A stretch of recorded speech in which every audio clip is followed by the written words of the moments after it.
Hello everyone and welcome back. As I had promised, I would be back to making videos.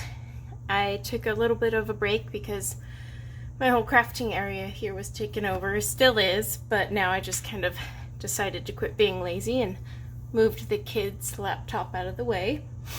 But while I've kind of been on a break, I was doing a lot of gel pens and mandalas, and I finally wanted to get back into pencils, and on Instagram and some of the coloring groups on Facebook I'm in, people had been talking about I'm going to butcher the name, but Schpirerr Farben pencils. We're just going to call them SF. But a lot of people had been raving about these. So I put them on my Amazon wish list and kind of tinkered with the idea. They had different sets, 30s, and then they had a 72 set, which is the one that most people were purchasing, and they also had a 96 set. So I decided to jump in and get the 96 set just because I'm one of those people that if I know there's more colors out there, I want them all. So no matter what brand it is, I always buy the biggest box. Probably not the smartest thing financially, but oh well. So I ordered them. They came. I've actually been playing around with them for a week now just to kind of get a feel. When they arrived, they came in this cardboard box from Amazon, and inside the box was this tin. Now each set, so like the 96, 72, etc., they actually have a different picture on the tin, so you can kind of tell the difference pretty clearly on Amazon and then when you get them.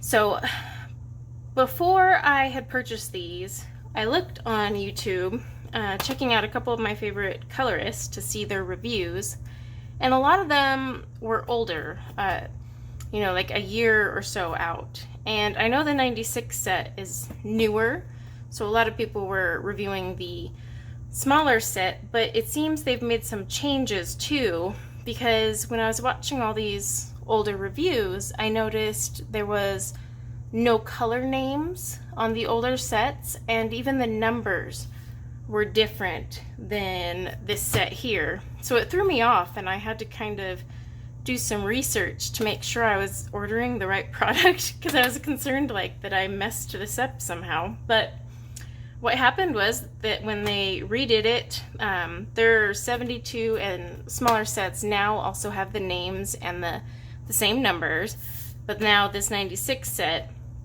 has a bunch of, as part of the redesign, it has names and numbers too that won't match reviews from over a year ago. So just keep that in mind.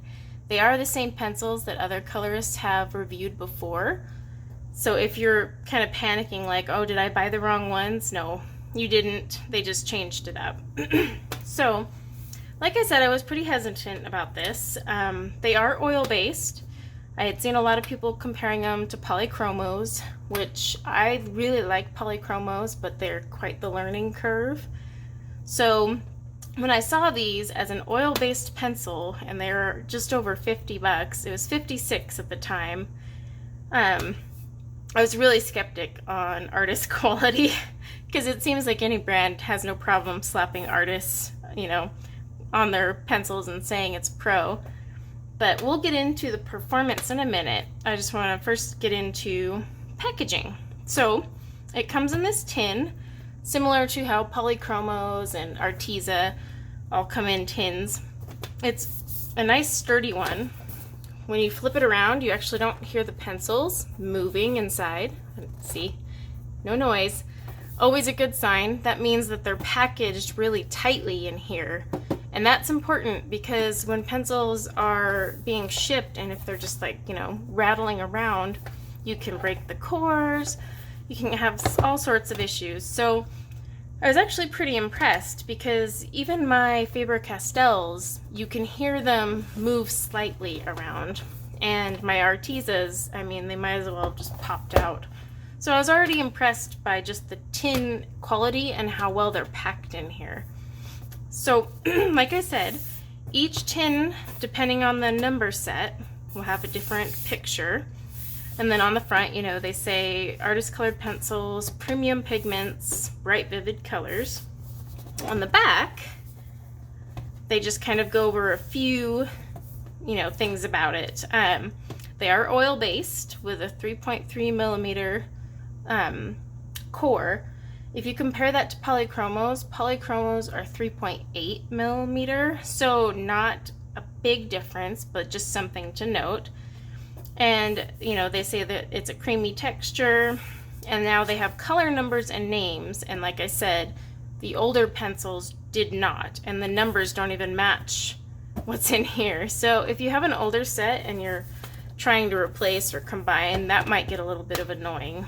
So when we open up the tin, inside they just have, you know, a little bit of history about the picture that's on the front of the tin. And then in here you have just a little thank you note, and they also let you know that you can get the SF color chart. I didn't get it because I use my own swatch book, so I didn't bother. But if you want a pre-made swatch chart, you can go download it for free. And then of course their hashtags so you can share. So there's no bubble wrap or any protective layer, it's just super thin tissue paper here. But again, these don't move around in there, so that was quite impressive. Ignore the fact that I'm missing a pencil. I'm in the middle of a picture, so that's why they're not here. But you'll have them in these plastic trays, which you just lift with these little guys here. And you have all your pencils in here. Let's see, here's the other trays. And so there's 4 layers of trays in this 96 set. One thing that was super annoying was the order they had them in. So the order you see right now, I redid them to an order that works for my coloring style. They had them somewhat in a good order, but then the last tray had a mixture of blues, pinks, and purples, and browns that should have just been mixed in here, so I thought that was kind of odd. But these trays are actually pretty sturdy. I mean, they do have a little bit of a give here and there, but overall, like if you compare them to the Arteza ones, if you bought the Arteza Expert, you know that those trays, you wouldn't have been able to hold it with like one hand like this. They would have just all crumbled right out. So the trays are actually pretty sturdy, and like I said, because it doesn't move around in here, you don't have to worry about these smacking against the top. I'm not putting these in a case. I've decided I'm just going to leave them in here and call it good. So let's find one that I didn't sharpen.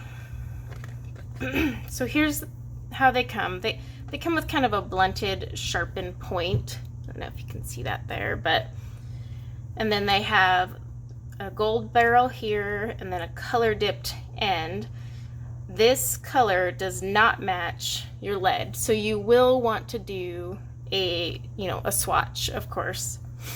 And then on the barrel you'll have the name and the number and silver. And like I mentioned, this does not match with what they had, a year ago. So it was really throwing me off. So I think they kind of did an overhaul and wanted to be like the other brands and give you an actual name. Some of the names are really cute. Some of the others are like almost as if they tried too hard. I don't know. Like this pink is called There's No Place Like Home. And it's like, okay, I don't know. It was interesting, but it is what it is. They have some cute names like Pink Lemonade for this one, and a few that are just like the basic yellow, peach, and so on. And then on the back you'll see that it says Schpirerr Farben. I know I'm getting that wrong. And then excellent. So that's their artist quality pencil. And then that's, the other side is the name and number. But overall, I was pretty impressed when I first opened it at how these pencils are, made. They're not as thick feeling as a polychromo, and they're not as heavy either. If you compare it weight-wise, you can definitely feel some weight to a polychromo, where this is much lighter. But I kind of looked through each one and inspected, and the core does seem like it's centered, so that's good. The wood is actually a little bit cheaper. You can kind of see, you know, deformities in the wood that was used, and it's, you know, it's something that if your pencil sharpener is not extra sharp, you are probably going to get some breakage or pieces off of this wood here, compared to polychromos where the wood is a much better quality.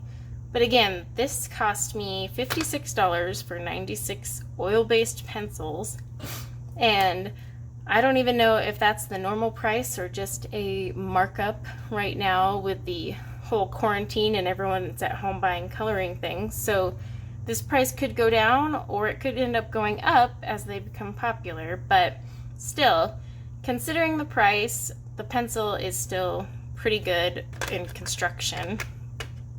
And when I sharpened them, I actually used my Tegall sharpener. So I like a smaller point on mine than how they have them in here. So I use number 2 on my Tegall.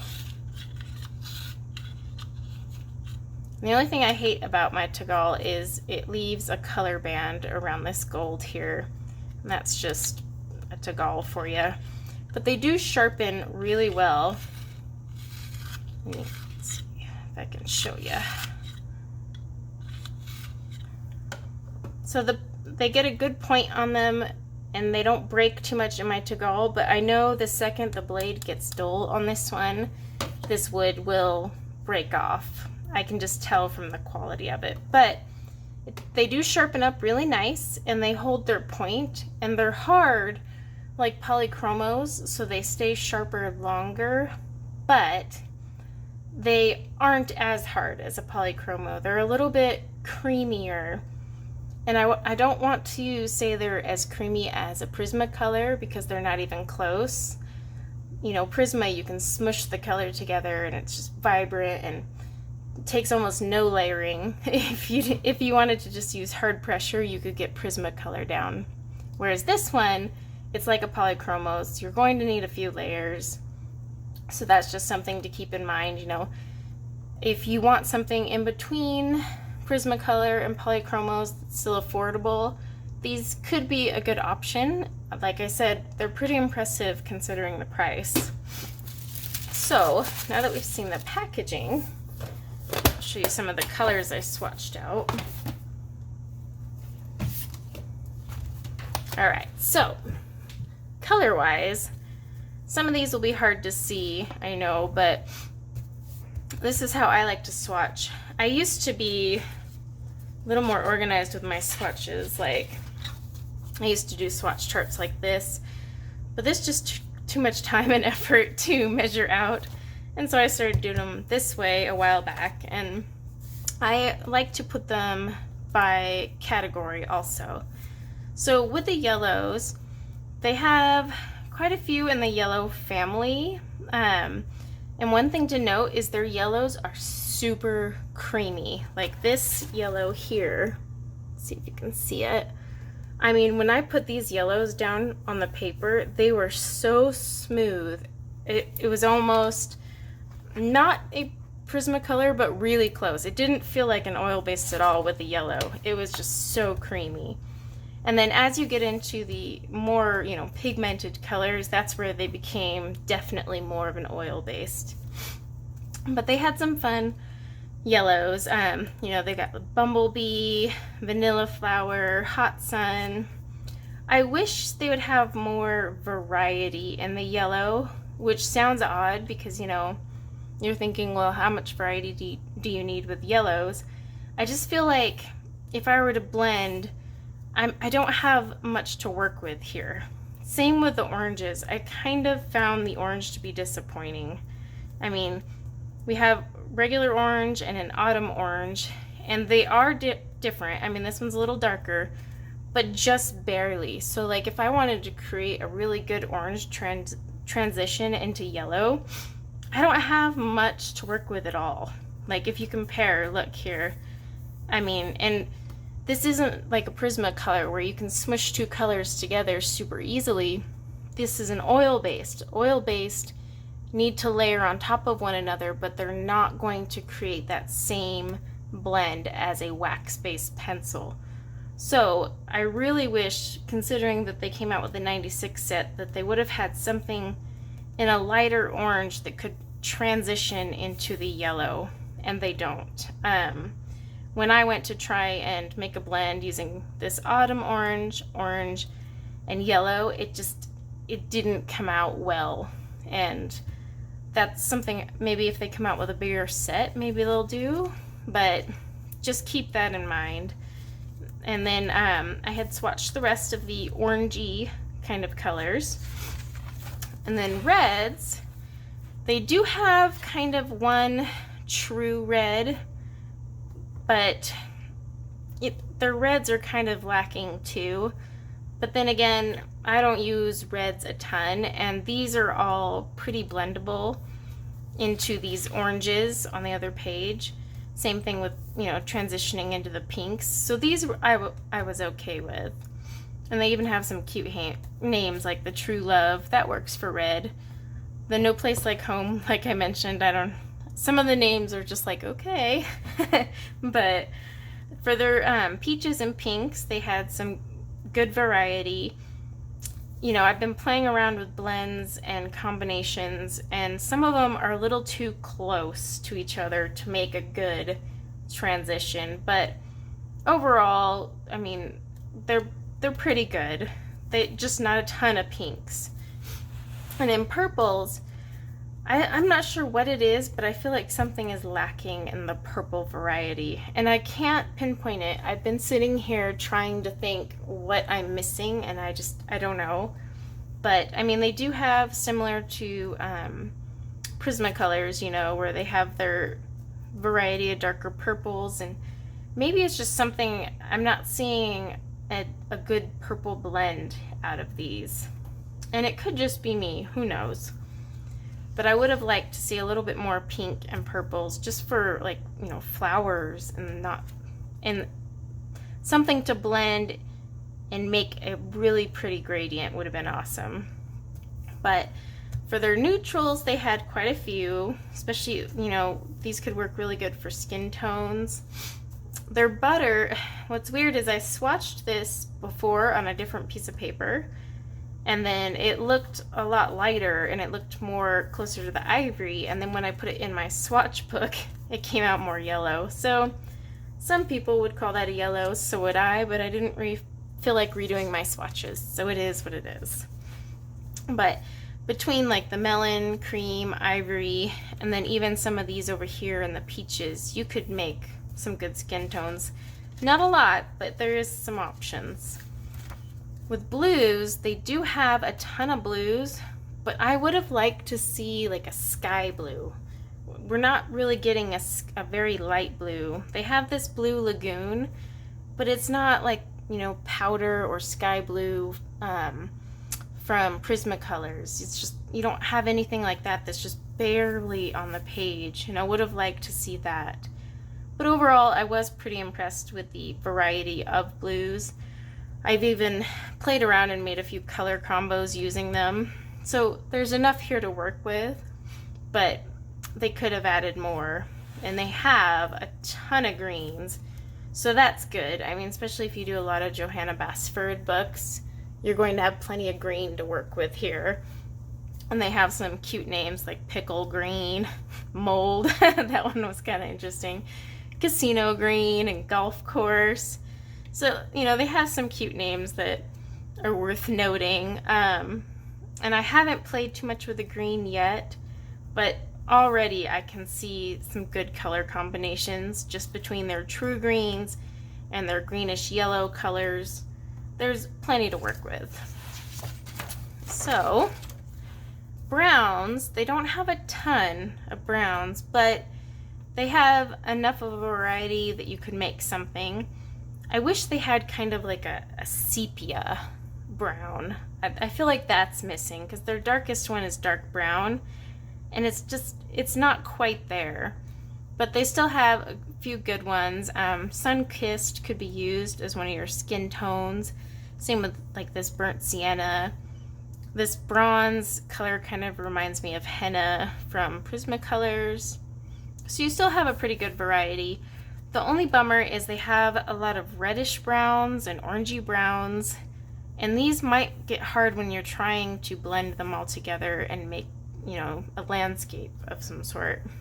Now grays is where they're seriously lacking. If you come from like Prismacolor or Polychromos, you know you have a ton of grays. I mean, you've got cool gray, warm gray, and then in different percentages for both Polychromos and Prisma. Here, this is literally all you have. 6 grays and a black. So if you're planning on doing anything in the gray family, you're going to be pretty limited here. And even then, they do have, like, they call this a French gray, but it's not the same as the French gray you expect from Prisma. So this is the lightest of the grays they have, which can make it difficult if you're, you want something a little bit lighter to blend with. And then they have their seal gray, pavement, and that's it. So there's not a ton of gray here. And honestly, what I would have to do is if I'm trying to create a blend or I need some grays, I'm probably gonna have to break out my Polychromos and just supplement there because this isn't enough. And then they have their black, which is pretty decent of a black. So, but I mean, overall, again, I paid $50 for this set, and there's 96 pencils, and there's still tons to work with here. So I'm not complaining, but it is worth noting that certain categories are not going to have as much. Something to keep in mind. But again, because they're oil-based, and they do perform close enough to Polychromos, you could use your Polychromos where these are lacking. I wouldn't say these would be a good supplement for where you're lacking in Polychromos though, because you're going to have a lot of these colors already in your set. And that's kind of what I did here to compare for color vibrancy. I looked through my Polychromos and my SF pencils trying to find the closest match I could and see how it, how it compared vibrancy wise. So my middle purple pink, which is number 125 in Polychromos, versus Sassy Pink, which is number 298 in SF. They're both as close as I could get them in comparison. Now, one thing to note is it took 5 layers of a Polychromos to get all that coverage, and I still have some tooth of the paper showing through, so I honestly could have thrown down a 6th layer.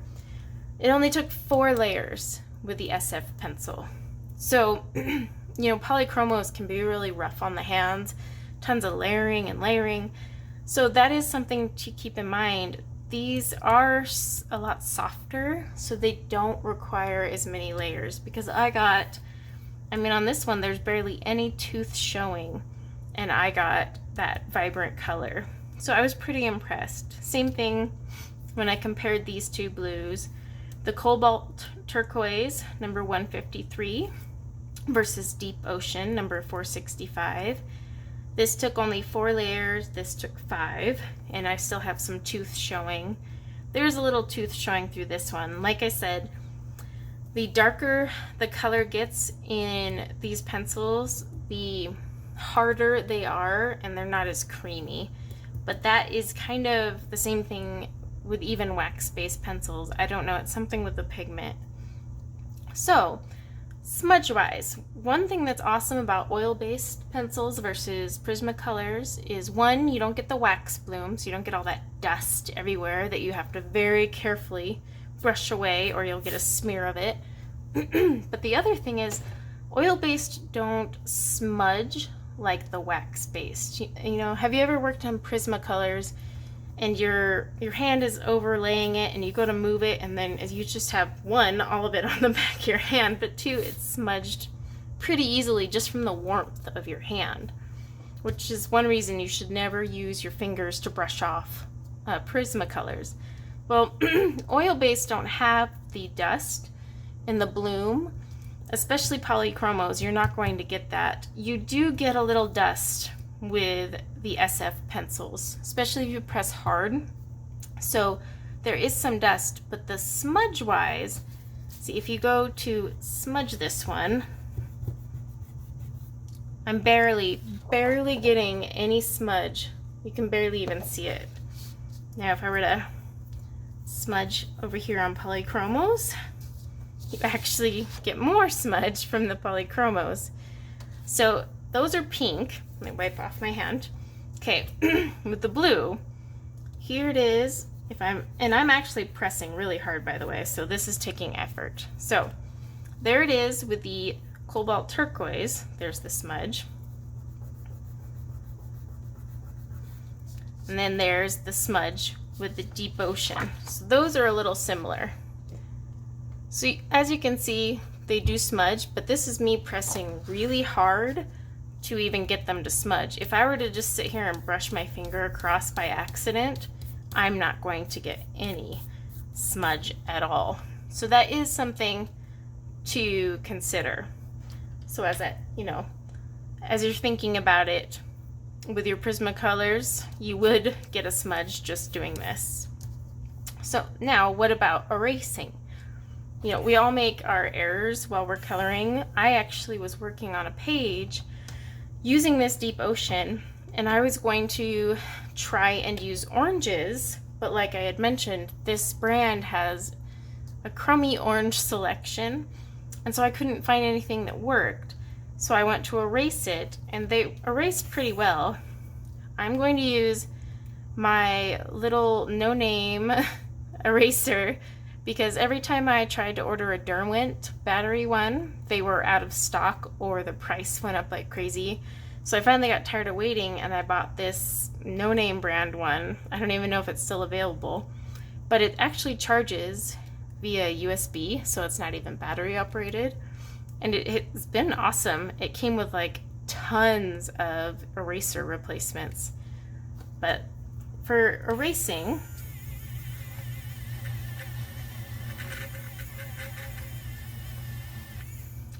so there it is, erasing the sassy pink.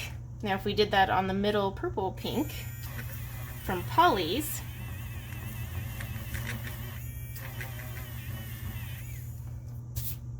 see, so you still have some of the polys showing through and not as much here, but to be fair, this is slightly lighter color and only 4 layers, whereas this is 5.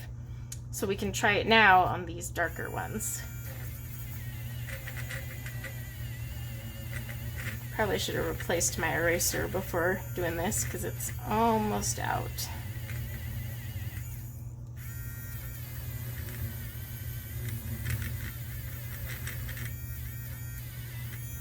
Make sure we get the edges. All right, maybe.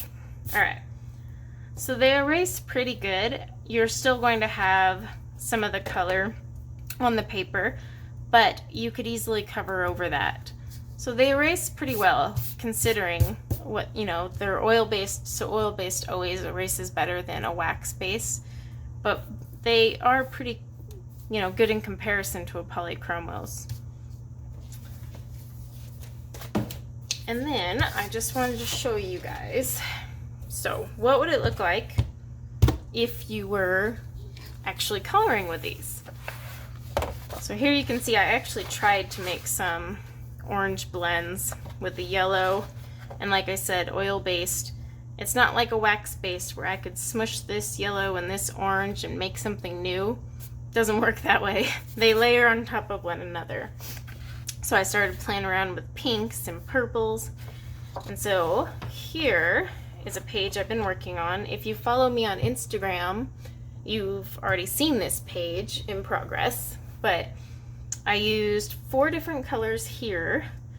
This is the indigo, deep ocean, turquoise, and Cocolitos water for these blues and turquoise colors here. these feathers, I had asked followers on Instagram what I should do, and orange was the consensus, which I totally agreed, but when I tried to make an orange combo going with my blue here, it wasn't working very well for what I wanted. So I swapped to this pink combo, and this is just 3 colors using the Rose Luster, Sassy Pink, and Carnation Pink. And overall, the colors are bright. They work really well on this Hannah Carlson book. And if you have her books, you know her pages are pretty smooth. And I've been pretty impressed. They do require a lot of layers. I still see like some tooth showing that I'm going to have to go back and correct. And so the only bummer about these is they do give me a slight hand cramp just with all the layering over and over. I'm not a layerer. That's one reason I like Prismacolors. I like to just press down hard and smush them all together and get the job done. With these, it's kind of like polychromos. They are more forgiving than polychromos though, so you do have the option of going a little bit harder and you're not going to have to worry about it. But overall, I was really impressed considering how cheap these were. I mean, my 120 count of polychromos cost a lot more than the 96 pencils of these SF pencils. So if you're kind of new to coloring and you want to play around with an oil-based pencil, I would try these SF ones before polychromos, but keep in mind you are buying a budget oil-based pencil. So you just have to remember that if you do take the leap eventually and get a polychromos, it'll be a world different, like from coloring with these and then switching to your polychromos. But it's a good way to introduce yourself to how oil-based pencils are different, and also gives you something new to try without spending over $100 on a set and then realizing you hate it, because that's one complaint you get a lot with people from when they try polychromos. So that is something to keep in mind as well. But overall, I was pretty impressed with these pencils. I will actually be using them more. It's nice when you have a budget pencil that works well, just because then you don't cringe every time you sharpen. So I actually will be using them quite a bit more and playing around with them. I'll come up with some more color combos and share those on Instagram and whatnot too, once I kind of gotten a better feel. But like I said, if you are looking for a good budget pencil that isn't going to, break the bank, but gives you something more artist quality, I would definitely try these. I was pleasantly surprised. I thought they were going to turn out like the Arteza ones, where I was just like, not the best, but these are pretty good for the money. And like I said, you don't even have to waste money on a case, because you can just keep them in here and they are going to stay in there and not break. So that's another good thing. Saves you 20 or 30 bucks on a case. But if you liked this video, please give me a thumbs up. That actually helps push up my video so other people who are looking either for a review on this pencil or just budget pencils will find it. And then if you're new to the channel, please do subscribe, and then make sure you click that bell so that you get a notification every time I post a new video. And hopefully I will be back here in a couple days with either a tutorial or another review, because I have gone on a shopping spree frenzy of pencils, so I'm going to have quite a few to review. But until next time, just keep coloring.